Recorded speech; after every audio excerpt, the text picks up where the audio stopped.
Hey, Hardy, fourth grade. Miss Grillo here. Miss y'all so much. I hope you're doing well, but I'm glad you tuned in. I just wanted to tell you about the most surprising thing I learned this week while we have been off, okay? So, I have to video chat with Miss Davidson, Miss Prince, Miss Merrill, so that we can continue planning lessons while you guys are gone, right? And so that we can do lovely things like these videos. So, while we were on a video chat last week, I saw Miss Prince, Miss Davidson, Miss Merrill, and myself with a cup of coffee. Now, I know you all know how much we, fourth grade teachers, love coffee. I'm sure you've seen us all have a cup of coffee a day, most days, right? Whether it's in those Starbucks cups or Dunkin' Donuts cups or those little Starbucks things you buy from the store. Well, now that we are spending a little bit more time at home, we can use our own mugs to drink our coffee. With that said, though, I was like, wow, I cannot believe we are all drinking coffee right now. And if you know Miss Grillo, you know she is a very curious person.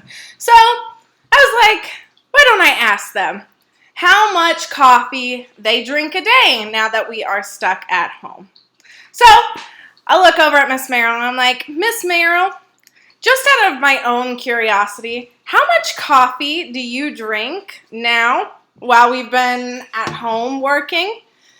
She thought about it for a second. She was like, 3 cups, about. I was like, oh, okay, interesting. Then I looked at Miss Davidson. Miss Davidson, about how much coffee do you have a day while we've been out? She immediately shouts out, 3, Miss Grillo, 3 cups of coffee. I'm like, wow, so this is weird. Miss Merrill has 3 cups of coffee. Miss Davidson has 3 cups of coffee. All right, so let's go on and ask Miss Prince. Miss Prince, how many cups of coffee do you have a day while we've been out? And she's like, I've had about 3 cups of coffee. Wow. Miss Merrill, Miss Davidson, Miss Prince all have 3 cups of coffee. Well, probably not a surprise to you all, but Miss Grillo also has 3 cups of coffee a day. All right, so that made me wonder if Miss Merrill, Miss Davidson, Miss Prince, and myself all have 3 cups of coffee a day. So 4 teachers, 3 cups of coffee a day. I got to think of an equation. How could I figure out how many cups of coffee all 4 of us fourth grade teachers have in one day? There's 4 teachers with 3 cups a day. Have you got it? Yep. 4 times 3 gives us 12. So, out of all 4 of our fourth grade teachers, we have 12 cups of coffee a day. Wow. That is crazy. 12 cups of coffee a day. Now, unfortunately, I went and checked the calendar to see how long we would probably be out. All right, and so right now, it's about 31 days that we are out of school. So I'm like, if all 4 of us combined have 12 cups of coffee a day, and we're out for 31 days, I wonder how many cups of coffee we may be drinking by the time we go back to school. So, I need to do the equation 12 to represent our cups of coffee and 31 to represent our days off from school, and I need to multiply. So, work with me, guys. See if you can help me figure out how many cups of coffee all 4 of us will have combined by the time we go back to school. So I am going to show you guys a strategy that we have already talked about, but we are going to re-go over it. And we are going to figure out how we can multiply 2-digit by 2-digit numbers, all right? So I'm sure you guys know where I'm going with this. So grab a piece of paper. I am going to grab my trusty Post-it board. And we are going to work through this problem together, all right?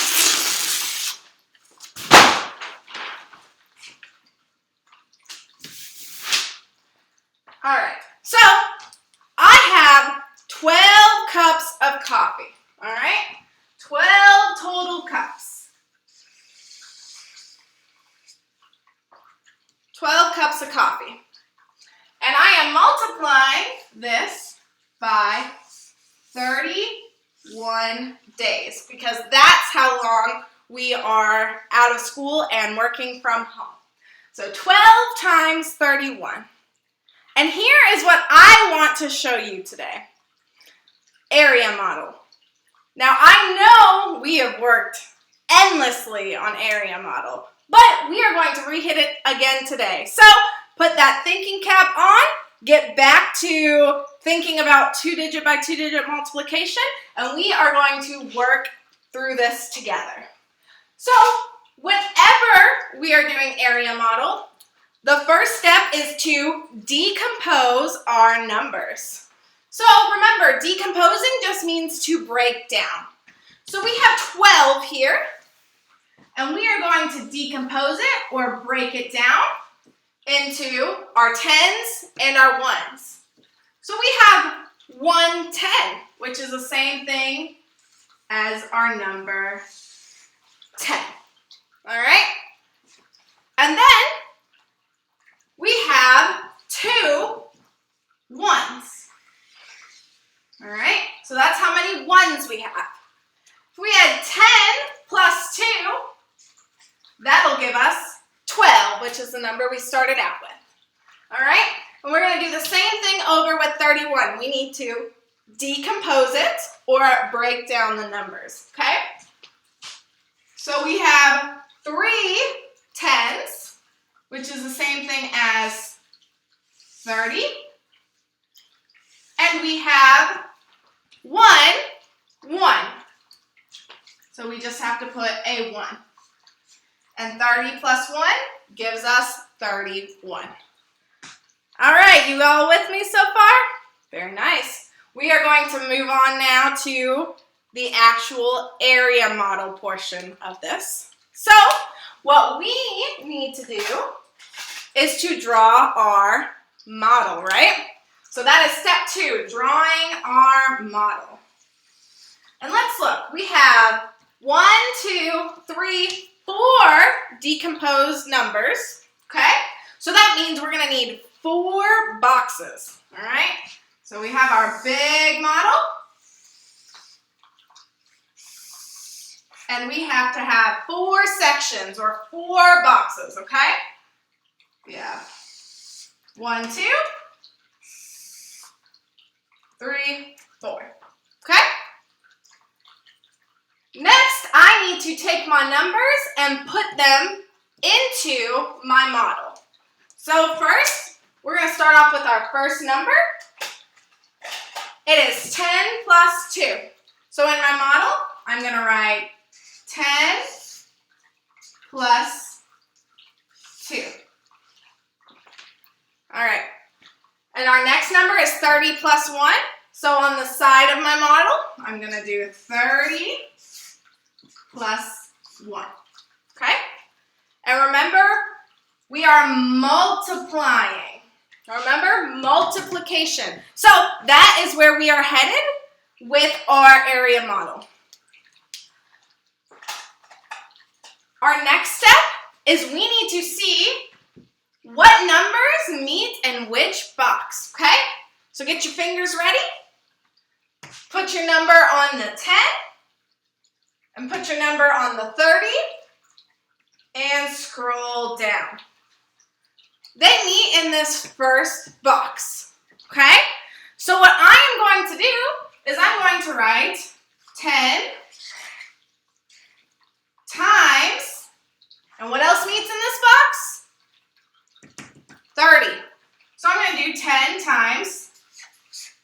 30. Okay? So we're going to do the same thing and get all 4 boxes filled. So I can continue with my 10, go down, take my finger on this 1, and move it over. 10 and 1 meet in this box. So we're going to do 10 times 1. Scoot over to this 2. Put your finger on the 30, scroll over, and you have 2 times 30. They meet in that 3rd box. And finally, in this last box, put your finger on the 2, put your finger on the 1, 2 times 1.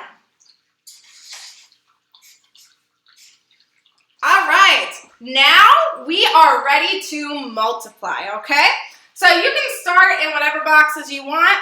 I normally go this side and then this side. It's just easier for me. But as long as you're multiplying, that's all that matters. So I'm going to look at my 2 numbers here. And I'm going to see 10 times 30. Those are 2 big numbers. I'm not sure I can do that just in my head. But I do notice I have 2 zeros. So here's what I'm going to do. I'm going to cover up my 2 zeros. And now my equation reads 1 times 3. Okay? 1 times 3 I can easily do. 1 times 3 is 3. I'm going to put that down here. But then you cannot forget about your zeros. I have 2 zeros in my problem, which means I'm going to have 2 zeros in my answer. So this 3 is now going to become 300. Okay?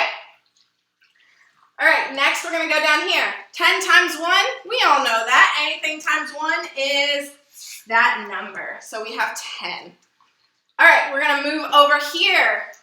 2 times 30. Man, 30 is a big number. I'm going to take the same strategy I used over here and apply it here. So I'm going to cover up that 0. And now I am doing 2 times 3. Much easier. 2 times 3 is 6. So I'm going to write my 6 down. And I cannot forget about this 0. If I have a 0 in my equation, I have to add it to my answer.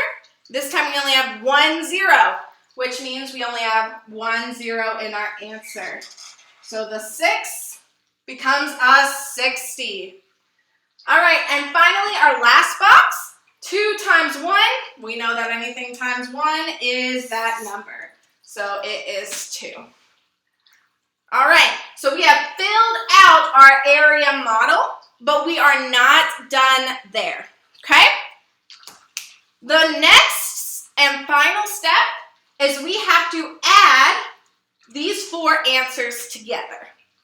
And I know if you're in my class, you know exactly what we're supposed to be doing with these numbers. We need to line them up. That means lining their place values up together. So I'm going to start with my biggest number and work my way down. So my biggest number is 300.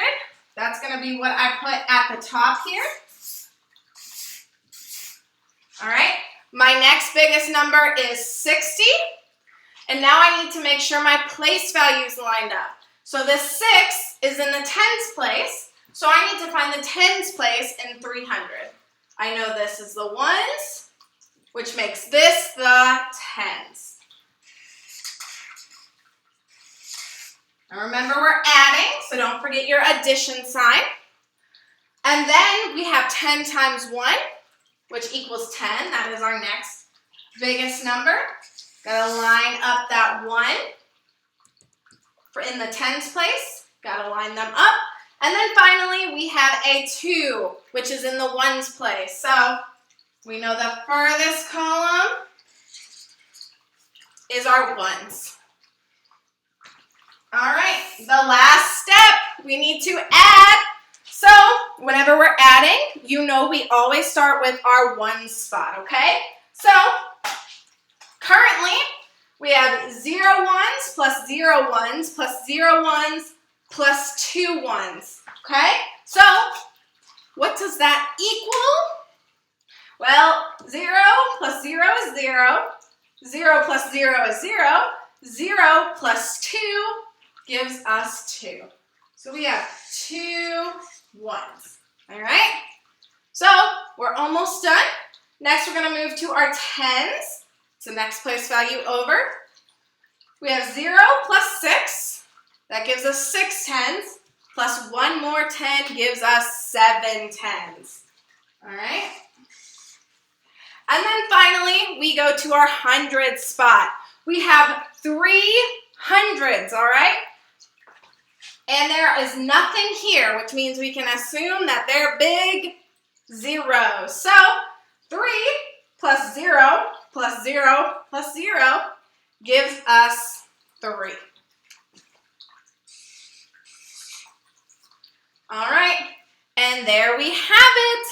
372 is our answer, which means over the course of the time that we are working from home, Miss Prince, Miss Davidson, Miss Merrill, and myself will have drank about 372 cups of coffee.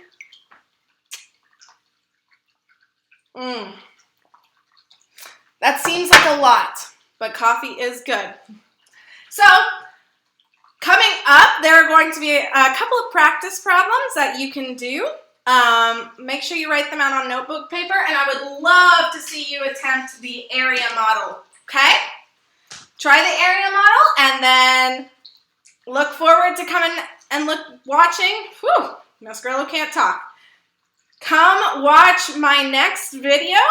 It's going to be 2-digit by 2-digit multiplication again, but this time we will be working on partial products, okay? So I'm very excited to see how you guys do with our area model, and I'm excited to teach you more about partial products. Good luck and happy math learning!